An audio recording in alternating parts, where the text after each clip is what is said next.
इथेच तर घोळ आहे. आम्ही सांगितलेलं असूनही माणसं शहाणी होत नाहीत, ऐकत नाहीत, कर्मात चुकतात आणि मग आम्ही मदत करावी अशी अपेक्षा करतात. आता पर्याय नसेल तेव्हा आम्ही येतोच की. अर्जुन हतबल झाला तेव्हा जयद्रथासमोर आम्ही सूर्यही जागला होता. कधी कधी आपण आपल्याही न कळत आपलीच नियती बोलून जातो आणि वास्तू तथास्तू म्हणत नेमका तोच क्षण पकडते.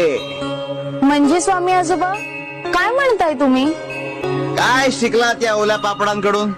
जोपर्यंत आपल्यात ओलावा असतो तोपर्यंत आपण टिकून राहतो, पण ज्या क्षणी तुमच्यातला ओलावा संपला आणि ताठरपणा आला, तुमचे तुकडे पडायला सुरुवात होते.